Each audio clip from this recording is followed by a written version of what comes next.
বাড়িতে যদি এক বাটির মতো সুজি আর হাফ বাটির মতো টক দই থাকে তাহলে কিন্তু আজকের এই হেলদি রেসিপিটা একদম সহজেই বানিয়ে নিতে পারবে। এতে কিন্তু কোনো ঝঞ্ঝট নেই।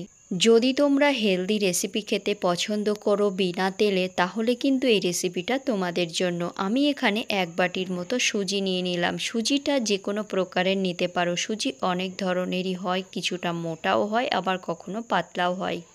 তো যে সুজিটা তোমাদের কাছে থাকবে সেটাই এখানে ব্যবহার করতে পারো। এবার আমি এখানে এটা এক বাটির মতো নিয়েছি আর একটা বড় বাটির মধ্যে ঢেলে দিলাম। আর এখানে আমি হাফ বাটির মতো টক দই নিয়ে নিলাম আর সেম বাটির এক বাটির মতো এখানে পানি দিয়ে দিলাম। এবার এটা খুব ভালো করে একটু মিক্সড করে নিতে হবে।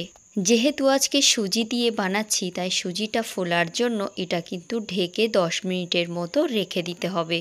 যদি তোমাদের হাতে একদম টাইম না থাকে তাহলে কিন্তু কমসে কম 5 মিনিটও রেখে দিতে পারো। আর যদি তোমরা এই রেসিপিটা সকালে বানাতে চাও নাস্তার জন্য, তাহলে রাতেও কিন্তু এই কাজটা করে রেখে দিতে পারো। তো যে পরিমাণটা আমি দিয়েছিলাম এখানে কিন্তু একদম পারফেক্ট হয়েছে। এবার আমি এটাকে ঢেকে 10 মিনিটের মতো রেখে দেব। সুজি কিংবা চিড়ে কিন্তু খুবই তাড়াতাড়ি পানি টেনে নেয়। তো দেখতেই পাচ্ছ অনেকটাই কিন্তু আগের থেকে ফুলে গেছে আর সুজিটাও আগের থেকে অনেকটাই নরম হয়ে এসেছে।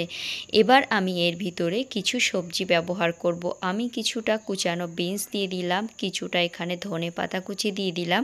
তোমাদের কাছে যে সবজিটা অ্যাভেলেবেল থাকবে সেটা তোমরা ব্যবহার করতে পারো।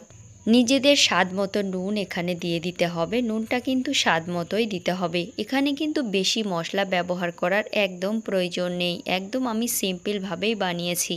আর আজকের নাস্তাটা একটু গ্রিন গ্রিন বানিয়েছি, সেই জন্য আমি সমস্ত গ্রিন ভেজিটেবল ইস্তেমাল করেছি। এবার আমি এখানে একটা ইনোর প্যাকেট নিয়ে নিলাম, কারণ এটা অ্যাক্টিভেট হওয়ার জন্য ইনোটা খুবই জরুরি। পুরো প্যাকেটটাই এখানে আমি দিয়ে দিলাম। এর উপরে সামান্য পানি দিয়ে দিতে হয়, তাহলে খুবই তাড়াতাড়ি কিন্তু ইনোটা অ্যাক্টিভেট হয়ে যায়। এবার এটা খুবই তাড়াতাড়ি কিন্তু মিক্সড করে দিতে হবে। একটা কথা কিন্তু মাথায় রাখবে, যখনই ইনো দেবে তার পরপরই কিন্তু থালা কিংবা যে কোনো বাটির ভেতরে তোমরা যেটাতে স্টিম করবে সঙ্গে সঙ্গেই কিন্তু ঢেলে দেবে। তা না হলে কিন্তু এটা যখন বানাবে রেজাল্টটা কিন্তু খুব একটা ভালো আসে না অনেকক্ষণ বাইরে রেখে দিলে।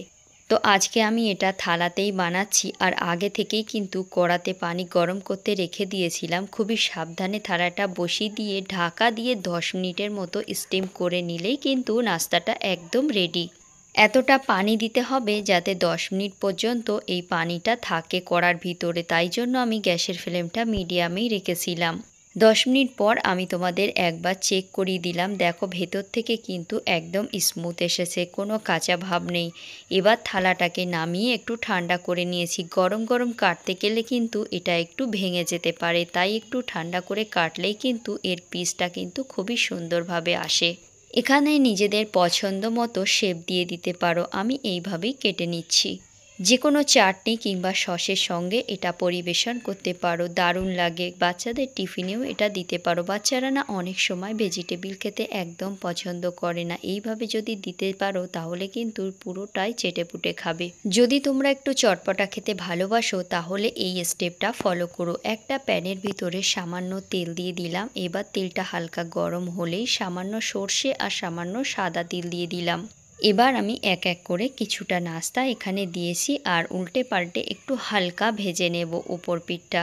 এই নাস্তাটা কিন্তু দুরকমভাবেই পরিবেশন করা যায়, তোমাদের যেটা ভালো লাগবে সেটাই তোমরা বানিয়ে খেও। তো এদিক ওদিক করে আমি নাস্তাগুলো খুব সুন্দর করে ভাজা করে নিয়েছি। এবার আমি একটা প্লেটে নিয়ে সার্ভ করে নিচ্ছি। যে কোনো গ্রিন চাটনি কিংবা সসের সঙ্গে এগুলো পরিবেশন করতে পারো। খুবই হেলদি আর সুস্বাদু একটা নাস্তা।